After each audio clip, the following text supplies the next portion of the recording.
Então disse o Senhor Deus: crescei e multiplicai-vos, povoai a terra toda, e reinai sobre as aves do céu, os peixes do mar e tudo que se move sobre a terra.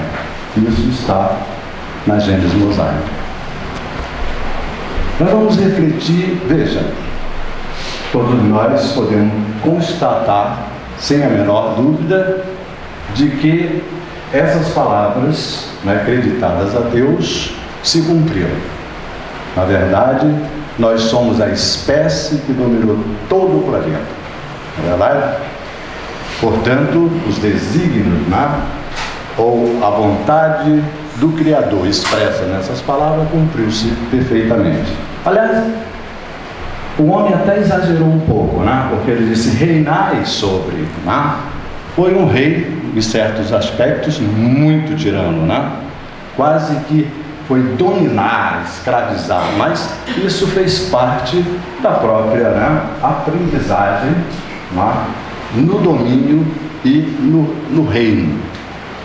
Então nós vamos refletir sobre isso, quer dizer, nós vamos tentar acompanhar um pouco e saber como é que se deu esse povoamento, como é que a espécie humana triunfou sobre todas as outras e tomou conta do planeta. E hoje até dizem que nós andamos muito descuidados, porque estamos, ao invés de preservar o nosso reino, nós estamos causando mal e prejudicando aquilo que nos foi legado. Porque Deus nos colocou nessas palavras como responsável por isso, para cuidar disso. Ele confiou ao homem o mundo para que ele evoluísse, para que ele prosperasse. Bom, para isso nós vamos, hoje é um tema livre. E tema livre, a gente aproveita para trazer temas assim, não muito discutido ainda. Então, a base vai ser a Gênesis, para nós confrontarmos como é que essa povoação se fez na perspectiva da ciência, particularmente da biologia, da proposta de idade, e depois verificar na Gênesis espiritual como é que, onde que as duas propostas se encontram, porque nós sabemos já no capítulo 1 da Gênesis, o Kardec diz que a doutrina espírita é uma revelação.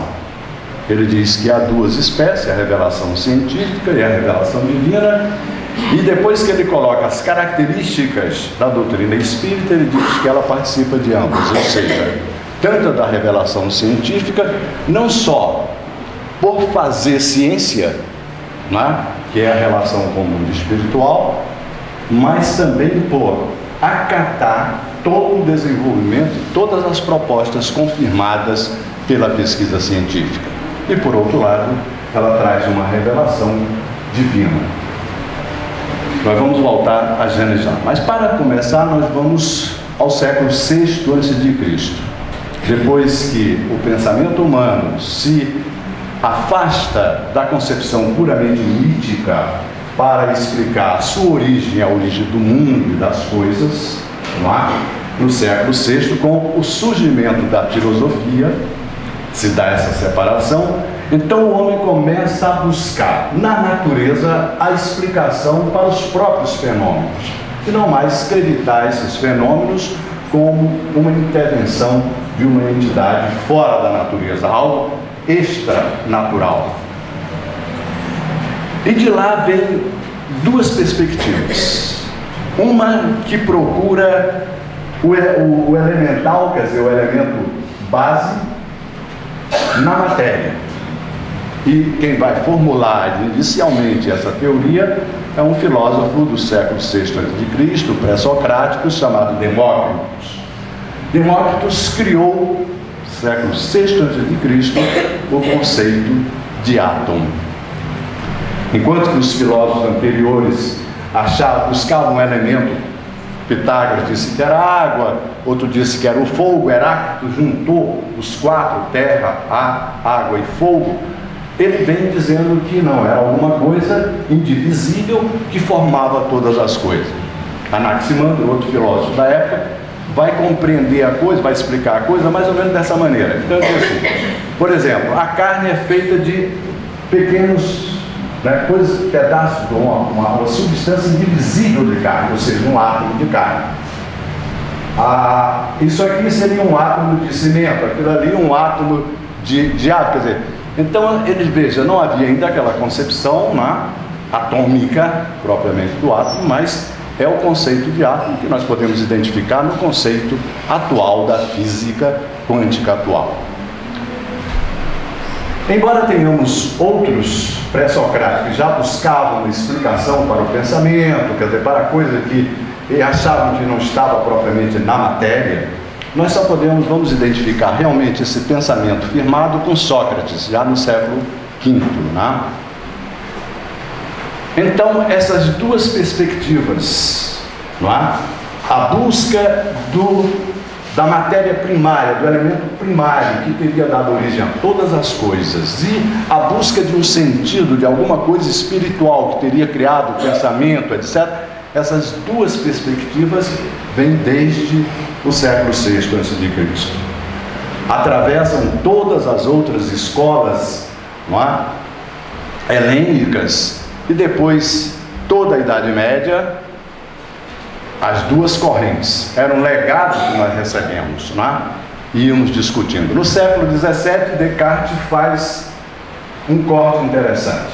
Ele separa espírito e matéria, corpo e alma. Só que ele criou um problema sério, porque se o espírito não é matéria, e é algo imaterial, digamos assim, não matéria, como é que ele podia se ligar à matéria? Ele acabou criando um problema, vocês, todo mundo aí já sabe, que quem vai resolver? A filosofia espírita, mais tarde, não? Então, isso no século XVII. No século XIX, só no século XIX, é que essas duas perspectivas vão se encontrar e alcançar uma prova, né, da sua verdade. O princípio material, quer dizer, essa busca, né, material, o coroamento do materialismo, vai se dar exatamente com a publicação do livro A Origem do Homem, de Charles Darwin. Ele publicou em 1859. Consequentemente, está ali no quadro, a providência divina, 2 anos antes do coroamento desse pensamento, dessa formulação, dessa herança materialista, de que tudo vinha da matéria, né? A providência divina nos deu o livro dos Espíritos, como está ali, 2 anos antes, para sustentar o coroamento do princípio ou da perspectiva espiritual, né? Por isso, quando a humanidade caiu naquele desencanto de que tudo era matéria, né? Quando Darwin coloca que o nosso corpo não foi criado de uma vez pela vontade de Deus, mas é resultado de milhões de anos de evolução, esse susto, né, que nós passamos, acrescido ao do século XVII, quando o Newton formulou a sua mecânica e disse que a Terra não era o centro do mundo, portanto nós não estávamos no centro do universo, não é? Nós girávamos, quer dizer, estávamos num planetinha que girava em torno de uma estrela que nem de primeira grandeza é, quer dizer, todos esses baques ainda vêm do século XIX, né? A ciência dizer que o homem veio do macaco.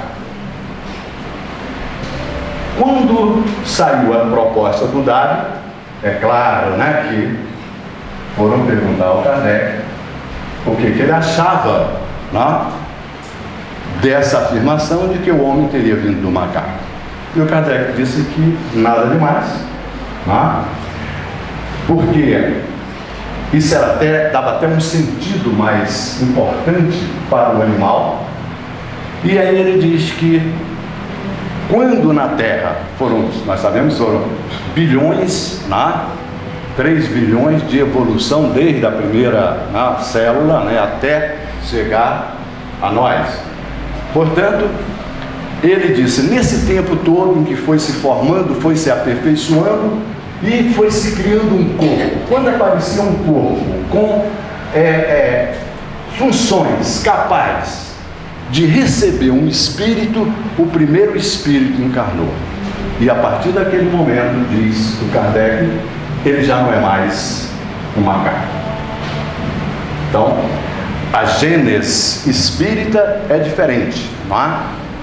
A de Moisés, ele diz, mostra o momento em que Deus criou o espírito, Deus soprou, não é, no peito daquela imagem de barro que ele construiu, e o homem tornou-se um ser vivente.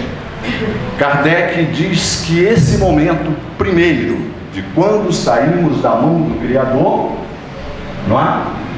não dá para precisar, e ele prefere já traçar a evolução do espírito a partir do momento em que ele já recebeu o selo divino, ou seja, o seu livre-arbítrio, portanto, quando ele já está encarnado, e não aquele processo, não é?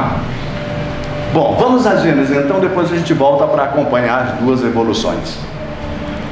A Gênesis 1865, portanto, um pouco depois, traz uma reflexão sobre a criação, sobre a gênese material, a gênese orgânica, né? Sobre a formação e a criação do universo, e principalmente sobre a criação dos espíritos também, e a evolução e a natureza e as características do espírito. A Gênese descobre ou revela, olha a revelação, revela um mundo novo. E não é um mundo que está numa galáxia distante, é um mundo que está entrelaçado com o nosso, na Terra. Apenas nós não o podemos ver. Um mundo que foi suspeitado desde muito tempo. Lá no século II depois de Cristo, o Ptolomeu, formulando, né, a sua cosmologia, ele fala em vários céus, e no último estaria o Empírio, que era algo assim etéreo, que seria a morada de Deus. Portanto, Jesus falou, foi quem mais falou, né, e deu mais informações sobre este mundo que a Gênesis vai revelar agora, que é o mundo espiritual, o mundo onde estão os mortos, né, que na verdade estão mais vivos do que nós. Esse mundo espiritual, aliás, o Kardec na mesma Gênesis diz assim: a revelação desse mundo é muito mais importante, né, do que o descobrimento da América. E diz ele, porque nem todo mundo vai à América, mas todos vão para o mundo espiritual. Bom, como é que ele formula, né, cientificamente, quer dizer, com base na lógica e na razão, esse mundo? Então ele diz que, veja como ele vai sintetizar aquelas duas posições, a espiritual e a material. Ele diz que tudo que existe foi criado por Deus. Até aí tudo bem. E que Deus criou tudo isso apenas utilizando dois princípios: o princípio material e o princípio espiritual. Então veja, o que é esse princípio material? É a matéria primária que os filósofos estão buscando, o homem vem buscando na ciência, na filosofia, desde o início. Qual é a matéria? Qual é o elemento primitivo da matéria? A matéria primordial. É exatamente, não é, esse princípio material. E o princípio espiritual que se coloca em relação ao espírito. Mas como é que isso é formulado? Então ele diz o seguinte: esse princípio material, veja, é um princípio, então ele, para figurar, para a gente entender, ele diz que nós poderíamos concebê-lo como um fluido, não é? Invisível, não é? Que ele vai chamar de fluido cósmico universal. E ele diz que esse fluido, ele penetra todos os mundos, portanto ele penetra todo o universo.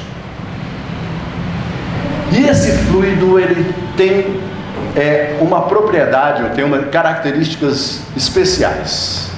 Numa ponta ou de um lado, nós podemos pensar que ele é imponderável. Imponderável, quer dizer, não pode ser pesado, não pode ser medido, nem percebido, não é? E nem observado. E de outro lado, ele é ponderável, concreto, que nós podemos ver, pegar, medir, como tudo que nos rodeia aqui e como tudo que existe no universo quando olhamos para o céu. Então, esse fluido, ele envolve todo o universo, tudo está mergulhado, ele atravessa todos os mundos. Então, estou fazendo uma síntese muito grande. Então, veja, quando ele atravessa a Terra, por exemplo, esse fluido, primeiro ele num estado de densidade, é a Terra, porque é matéria, vem de tudo que é matéria, está construída a partir desse fluido. Mas quando ele, num estado mais etéreo, mais puro, ele atravessa a Terra, o centro, porque ele não envolver o mundo, não é envolver por fora não, ele penetra tudo. Na Terra existe o seu núcleo, com chumbo, com uma série de coisas. Quando ele penetra, e entra em contato com o amálgama da Terra, vai criar os elementos que vão gerar a vida na Terra. No planeta Júpiter, ele vai gerar, de acordo com o que está lá, a vida para aquele planeta. Mas o que é importante que ele diz é que, quando ele penetra, concretizou a Terra, então numa parte etérea, ou pelo menos para nós que não podemos ver, não é? Existe então esse mundo espiritual. Que eu aqui, para figurar, vou dizer o seguinte: a Terra está localizada no espaço, ela cria um campo gravitacional pelo espaço, esse campo gravitacional em torno dela toda. Então, quando a gente fala assim, psicosfera da Terra, provavelmente deve ser o limite do seu espaço, da sua curvatura no espaço, portanto, do seu campo gravitacional. Então, é nesse campo gravitacional, que é o mesmo fluido, mas numa composição mais etérea, mais pura, que moram, vivem os espíritos. Nós não podemos ver, embora eles estejam, veja, ele está todo envolvido, ele está entremeado conosco, nós não podemos vê-lo porque no estado da matéria, com esses olhos, com esses ouvidos, nós não podemos. Mas ao desencarnar, nós entramos naturalmente nele e o vemos. E vemos outros que estão lá. Por quê? Aí vem a resposta ao Descartes. Diz o Kardec que o espírito é algo etéreo, não é matéria. Porque se ele fosse matéria, ele pereceria como toda a matéria. Então, ele não é matéria, ele é uma individualização do princípio espiritual, que não dá para explicar direito. Agora que a gente está começando a entender um pouco do material desse fluido, porque veja, um fluido que é imponderável, e num outro extremo ele pode ser altamente concreto, como isso aqui. Então, o mundo espiritual é esse mesmo fluido que penetrou a Terra e que se formou em torno dela, só que num grau diferente de imponderabilidade, maior do que o nosso. E é nesse fluido que o espírito, que é um ser não material, ele não pode agir na matéria, ele não pode se individualizar. Então, desse fluido ele constrói um invólucro que se chama de perispírito. E esse invólucro é construído do mesmo fluido disso aqui, quer dizer, que constrói a matéria concreta, densa, só que num estado, como ele diz, quintessenciado, quer dizer, mas é o mesmo fluido que atravessa. Nós não podemos nem imaginar as possibilidades desse fluido. Aqui mesmo nós temos vários gases que são imponderáveis, não é? Que nós não vemos, etc., mas os sentimos, mas esse a gente não percebe por nada, a não ser que tenha um dom, conforme o Chico anunciou na página que nós temos, para um médium também, um médium vidente, não é? Todo médium que tem essa capacidade, ele poderá ver. E para o espírito desencarnado, lá, ele é tão concreto como esse nosso. O Kardec diz, isso é Gênesis, já estou na Gênesis, sempre na Gênesis. Porque no livro dos Espíritos tem uma parte da Gênesis, todos nós sabemos. Mas o sentido que ele coloca lá é sintético, porque é dentro de uma outra visão. Na Gênesis é dentro da visão científica mesmo da formação, não é? Então, isso foi dito, como eu disse, está lá na Gênesis em 1865. Só no século XX é que a ciência vem descobrir. Porque até então a ciência pensava que existia vazios no espaço. Vácuo, como ele dizia. Até que uns biofísicos, aliás russos, pela década de 1970 por aí, eles descobriram a existência de alguma coisa e passou um conceito que correu durante muito tempo chamado de antimatéria. Todo mundo já ouviu falar em antimatéria. Só que a física quântica vai descobrir que na verdade não é antimatéria, mas é matéria mesmo. E a física quântica hoje diz o seguinte, que é como se o universo estivesse mergulhado num lago invisível que atravessa todos os mundos.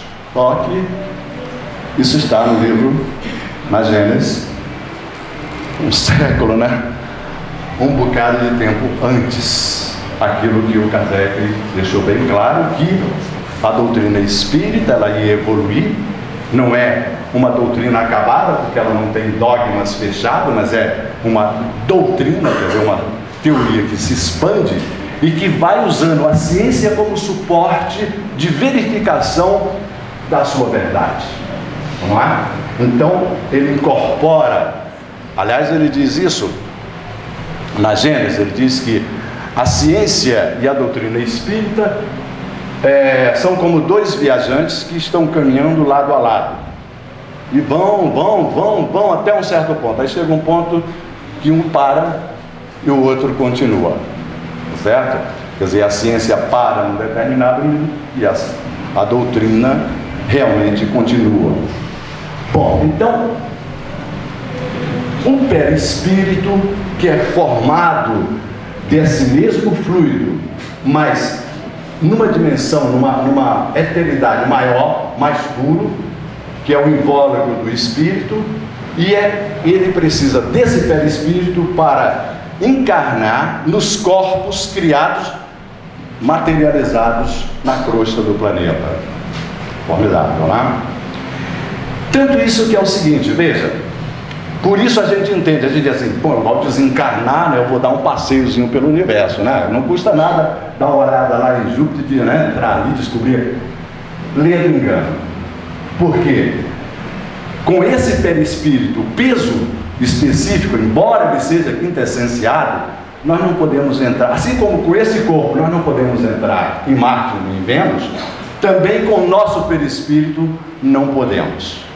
O espírito que deixa a Terra, ele troca esse invólucro, que é o perispírito, pela matéria, esse mesmo fluido, mas apropriado ao planeta que está materializado por ele mesmo, no qual ele vai habitar. Por isso, não há como, a gente tem que evoluir mesmo, gente, porque para largar esse perispírito e trocar por outro, só evoluir, bom, a não ser que seja um outro tão pesado quanto a Terra, igual, mas tem que trocar o ruim pelo pior, quer dizer, não adianta, tá certo? Então, é claro que as noções, iriam por aí, e muita coisa para a gente discutir, isso é a pequenas base da Gênesis, para a gente observar a questão que eu coloquei aqui para a gente refletir. Então, vamos pegar a Gênesis material, na formulação de Darwin da antropologia, principalmente atuante no século XIX e XX, que o Kardec diz que a doutrina incorpora, faz científico como verdade, e depois ela se separa uma outra. Então vamos lá. Então nós podemos dizer que tudo começou, é uma história, vou narrar para vocês como uma história curtinha. Tudo começou há 13 milhões de anos. Houve uma estiagem muito forte nas florestas da África Oriental, séculos e séculos de estiagem, as florestas rarefeitas, e com isso os primatas que viviam nas árvores, um grupo desceu para as savanas, que era um novo tipo de vegetação que ia surgindo, não é, diante da rarefação das florestas. Só que as savanas são baixas, é claro, mas são encorpadas. Então, um grupo. Nós sabemos, pela evolução, né, pelo estudo antropológico, né, que esses grupos eram pequenos, tinham no máximo 40 membros, até pela defesa, para caminhar, quer dizer, mais disso realmente não dava. E era menor, 40 no máximo, era em torno de 20 a 40, era um grupo realmente bom para viajar. Eles vieram lá da África a pé e tomaram conta do mundo todo, em alguns milhares de anos, mas tudo bem, né, a pé. Então esse grupo saiu. Esse grupo, quer dizer, vários grupos saíram. Aqueles que desceram das árvores, eles vão evoluir até nós. São os hominídeos.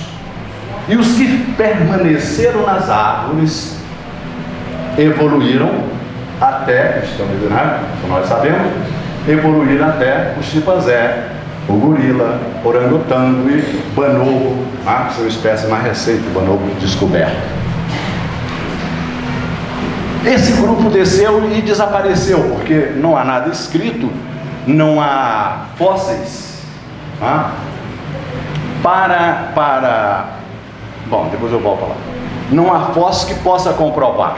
Inclusive esse negócio de dizer que a evolução foram os que desceram, em 1993 um antropólogo, né, Chuva, na sua comitiva, achou um crânio de uma criatura que era meio homem, hominídeo e símio, que foi até chamado de ramidos, que foi até apontado como elo perdido, certo? E ele era arbóreo, porque ele foi achado junto com sementes de árvores que não davam mais savana, portanto, e inclusive com restos de animais, né, que habitam a floresta. Mas também foi esse e não ficou comprovado. Mas vamos continuar. Durante muito tempo, né, a história não consegue acompanhar o que aconteceu com os grupos que saíram, até o momento em que aparece a primeira criatura, né, que merece o nome de Homo, inicia a família Homo, que é o Homo habilis. Quando a gente encontra o Homo habilis, ele já começa com uma diferença. Primeiro que ele já está de pé, ereto. Claro, nas savanas, andando, né, como a gente andava, fechado, não podendo, na árvore ele olhava, ele via tudo, mas não podendo olhar nada, naturalmente, de vez em quando, não tinha que se erguer para ver se não tinha um inimigo na frente. Então, esse exercício e outras coisas que nós não sabemos, levou a que se tornasse bípede, né? Bom, mas ele foi o primeiro a inventar um instrumento. Portanto, por um ato de vontade, é a primeira criatura a quebrar o determinismo natural, o determinismo biológico. Quando Kardec disse, quando um corpo estava pronto, o espírito encarnou e aí fez a diferença, quando foi isso? Nós não sabemos, na história não dá para saber quando o primeiro, né, determinismo foi quebrado por um ato de vontade. Mas não seria nesse momento em que ele começou, né, a modificar o mundo, porque ele criou o machado e com a machadinha ele começou a transformar a natureza, intervir na natureza.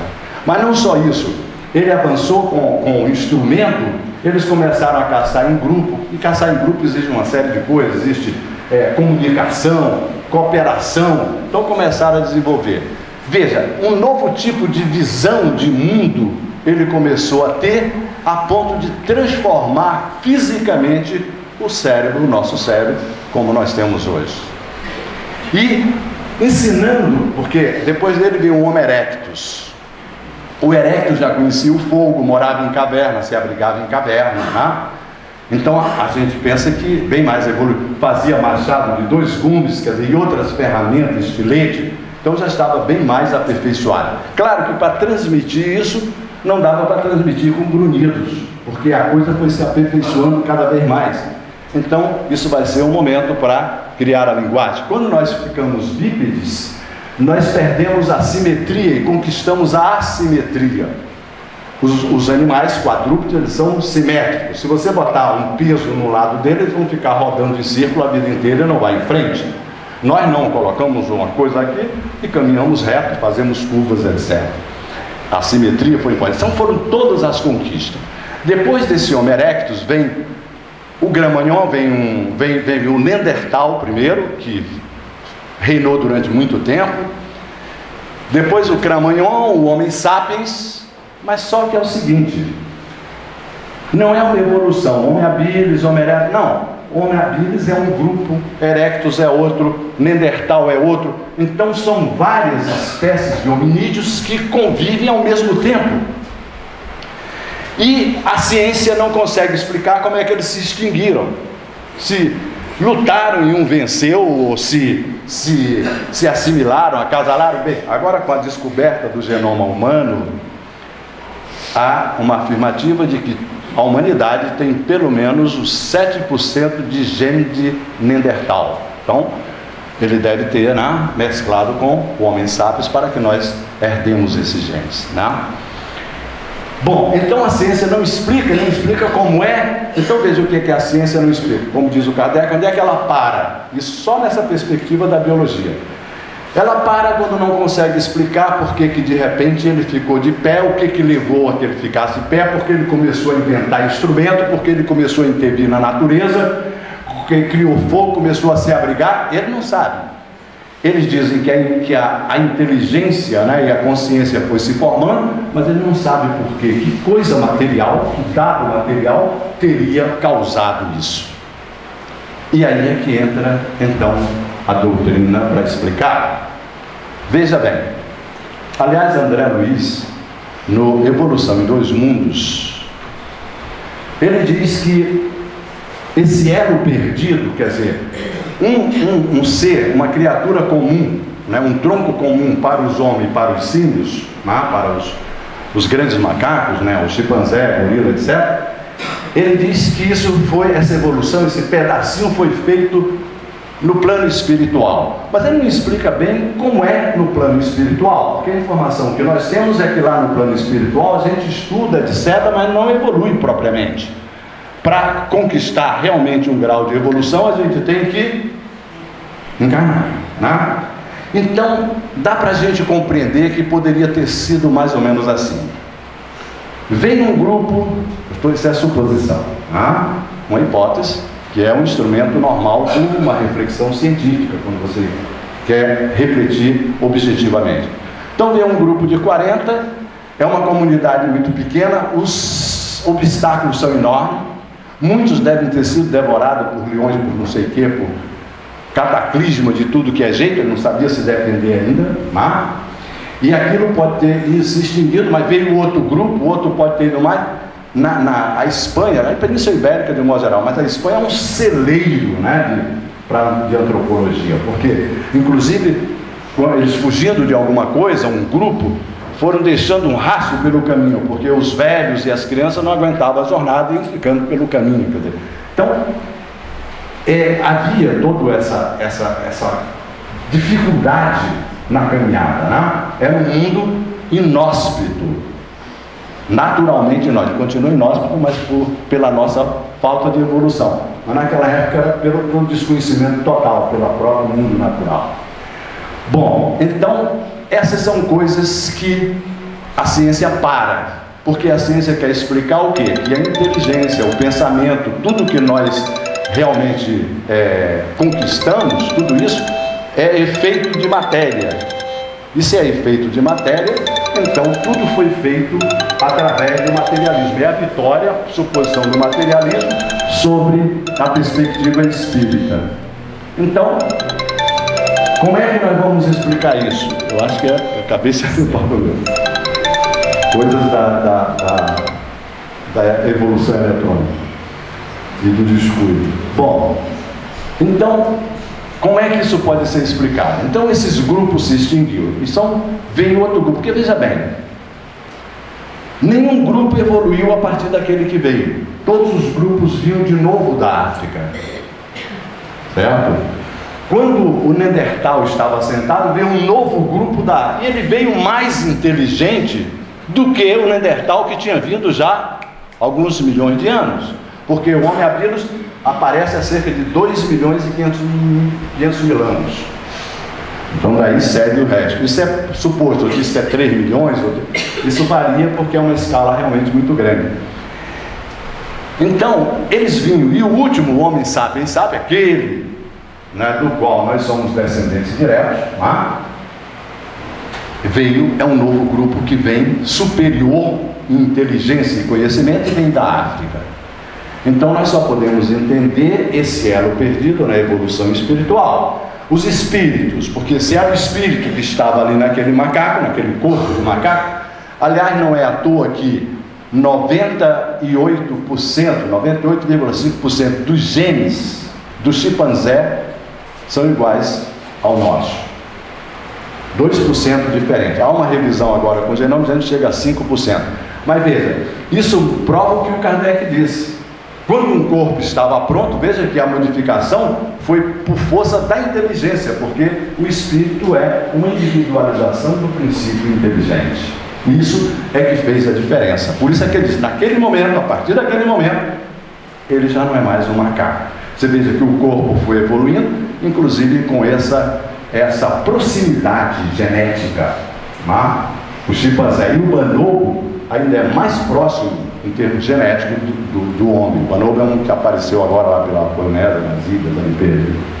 Bom, então, essa semelhança, né, que existe. Então, o que acontece é o seguinte: um espírito que desencarnava, ele não encarnava naquela comunidade porque não tinha os cataclismos e o destruindo. Então, eles voltavam e encarnavam lá atrás. Então, quando eles chegavam à Europa, chegava naquela parte todo o Oriente, Península e tudo, eles chegavam mais evoluídos, porque era um espírito que já tinha feito uma jornada, e eles retornam. Olha, são milhões de anos.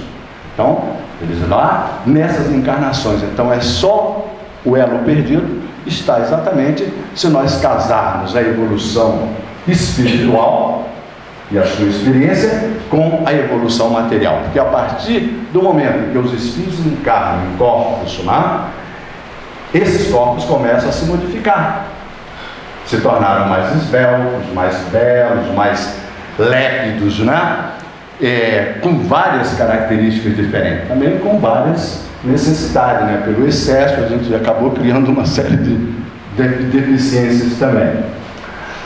Então, pela perspectiva espiritual, e aí vem uma outra coisa que a ciência não consegue explicar direito. Porque, por exemplo, na Polinésia há várias ilhas em que nós vamos encontrar ainda povos em estado de evolução, bem não civilizados ainda. Quando descobriu-se a América, na América nós encontramos vários níveis. Por que aquela civilização, os nossos índios, por exemplo, no nosso então eram nômades, não tinha uma língua codificada, não tinham escrita, quer dizer, mas os incas, que já eram um pouquinho mais adiantados, ou os maias, os astecas, que já eram uma civilização, mas muito aquém da civilização que veio dominá-los. O que aconteceu? Como é que a ciência explica? A ciência já consegue explicar. Antes ele dizia que eles teriam vindo, pelas características mongoloides, eles teriam vindo da Polinésia ou de alguma pela Terra do Fogo, que liga os continentes. Só que a ciência agora descobriu que a Terra, os continentes, portanto, estão em cima de placas oceânicas, porque o centro da Terra é o magma, é líquido. Então, em cima dessas placas, e são móveis. Nós estamos nos afastando ou nos aproximando dos continentes, uma coisinha de nada por ano, mas em milhões de anos. Então, diz a ciência que pelo menos por 3 vezes a Terra foi toda ela compacta. Então, isso explica para a ciência por que animais, espécies de um continente não apareceram no outro, porque eles podiam caminhar sem problema nenhum. Então, imagine que um grupo está na América e as placas vão se afastando, de repente tem um mar entre eles e eles não podem voltar, eles ficam fechados. Então ele não tem mais o recurso do espírito que vai encarnar, quer dizer, a própria comunidade que vai evoluir e vai ter que fazer a evolução sem saltar nenhum degrau. Por quê? Depois da primeira civilização, a egípcia, as outras civilizações se aproveitaram daquele conhecimento, depois da grega, e queimaram várias etapas. Os bárbaros, quando invadiram a Europa, eles eram bárbaros mesmo, mas com contato da civilização, de repente eles eram nações com cultura, etc. Quer dizer, então, esse é o progresso da civilização. Depois eles ficaram ligados. Esse exemplo nós temos nas ilhas da Polinésia, onde nós encontramos no século XX, no início, os antropólogos encontraram grupos, na época ainda dos coletores caçadores, com xamã, não é? E outros mais evoluídos em outras ilhas, como a Pomona, no estado das chamadas chefias, que é quando várias comunidades se juntam sob um chefe só, o comando de um chefe. Tá certo? Que já é quase um sacerdote, que daí passa para as civilizações, como o Egito, ele já é o sacerdote. Então, aquele passado nosso não ficou escrito, mas os índios da América, pena que foram exterminados, e podia ter aprendido muito mais com eles, né? Mas os da Polinésia nos ensinaram muito aos antropólogos. Então, muita coisa que a ciência conseguiu, né, fazer da nossa evolução, da nossa jornada, em termos culturais, foi exatamente por essa possibilidade que apareceu, né, dessas civilizações. Então vejam, aí a gente pergunta, pergunta que eu vou deixar para a reflexão de você. O tema hoje está pesado, né? Mas não, estou contando como uma história, né?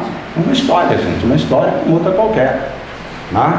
Para a gente ler naquelas letrinhas pequenininhas, tudo bem, mas uma história cantada, né? Então veja bem, a reflexão que eu vou deixar é o seguinte: como é que a gente explica, por exemplo, os nossos índios, essas civilizações que ainda não atingiram, né, o nível de civilização, que ainda estão selvagens, estado selvagem, digamos assim? Será que são espíritos que estão encarnando pela primeira vez? Será que ainda tem espírito encarnando na Terra pela primeira vez? Como aqueles que encarnaram lá nos primeiros momentos, naqueles grupos que foram para as savanas? Será que quando Deus diz na Gênesis do Kardec, ele cria desde a eternidade, e ele cria tanto mundos materiais quanto espírito? Bom, os mundos materiais, pela vontade dele, a ciência inclusive diz que esse lago em que o universo está mergulhado, esse lago invisível, diz os físicos quânticos, é como se fosse uma inteligência, porque eles é que comandam todo o movimento, a gravitação, quer dizer, são leis, e essas leis expressam a vontade de Deus e são imutáveis. Portanto, tudo acompanha o seu movimento sem bater em nada, né? Sem coisa nenhuma, numa harmonia perfeita, né? Mas para o princípio espiritual, o Kardec não tem explicação, porque o livro dos Espíritos mesmo, os Espíritos diz que quando pergunta o que é Deus, ele já diz, né, que nós não podemos nem se aproximar de Deus, não é? Quanto mais querer entender a sua natureza. E esse plano, ele só diz que nós somos individualizações desse princípio.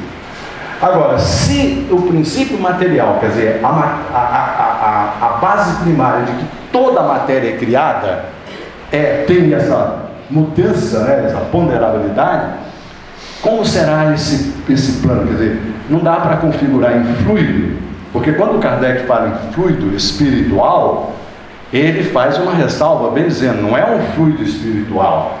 Tudo que acontece lá nesse mundo, né, dos mortos, né, tudo aquilo é matéria, uma outra essência, não é? Ele diz isso só porque está ligado à vivência dos espíritos, porque individualizações do princípio espiritual só o espírito, que é etéreo, que a gente não sabe se ele pode ser uma luz, ninguém sabe o que ele pode ser, porque ele só pode se individualizar com aquela proteção daquele perispírito, né? Com a evolução, esse perispírito vai se tornando cada vez mais diáfano, porque eles acabam fazendo uma coisa só, né? E quem sabe, né, o espírito mais evoluído, ele deve ter um perispírito, mas que não se vê mais. Ele irradia, né, a sua força e o seu esplendor de espírito, que você não vê um perispírito. Quando você vê alguém materializado com perispírito, provavelmente, não é? ainda está aprendendo a soltar a sua luz, né? Ou então ele está ali materializado, é muito superior e pode materializar, porque a doutrina nunca é pão, queijo, de ser aquilo é isso, não, é uma doutrina, né? E que tem várias possibilidades, mas ele vai criando. Então o Kardec diz que existem espíritos que já estão lá muito próximos de Deus e outros que estão encaminhados, etc. Será que Deus ainda está criando espíritos na Terra para encarnar pela primeira vez? As notícias que a gente tem através do André Luiz, né, que é o cronista do plano espiritual, através do nosso Chico, que nos dá todas essas informações, seriam mais ou menos o quê? 1/3 de espírito encarnado e 2/3 desencarnado. Mas esses 2/3, pela notícia que a gente tem, são aqueles que já encarnaram aqui, que estão em fase, né, preso à Terra, ou outros que vieram de outros planetas, mas já no mesmo nível, não eram aqueles que saíram da mão do Criador e fizeram a sua primeira encarnação. Mesmo porque no livro dos Espíritos, quando Kardec pergunta, né, a respeito dos animais e quer saber da sua origem, o Espírito diz o seguinte: primeiro, você não tem que se preocupar com isso, porque a humanização dos espíritos da Terra não foram feitas na Terra. Então veja, nós já chegamos à Terra como espíritos, quer dizer, a nossa humanização nós não sabemos. Daí, quando ele diz, por exemplo, que o chimpanzé até hoje continua criando corpos de chimpanzé e nós corpos humanos, mas o espírito do chimpanzé não se alterou, continua sendo o mesmo, e o nosso também evoluiu, mostrando, isso é quando ele está defendendo, dizendo que o fato de ter um corpo evoluído de um corpo do macaco ou não, isso não tem nenhuma implicação ou prejuízo para o espírito e para a sua importância, isso não diminui, né, em nada o espírito. Ou será que quando Deus cria, nós sabemos que ele cria os espíritos antes, mesmo porque eles têm uma tarefa muito grande antes de começar a encarnar, tem que construir o seu perispírito de acordo com aquele mundo, né? Então, a população da Terra, os humanos, né, e mais aqueles que viriam no planeta que está se formando agora, aquela comunidade de espíritos já estaria ali determinada? Quer dizer, são os terráqueos, né?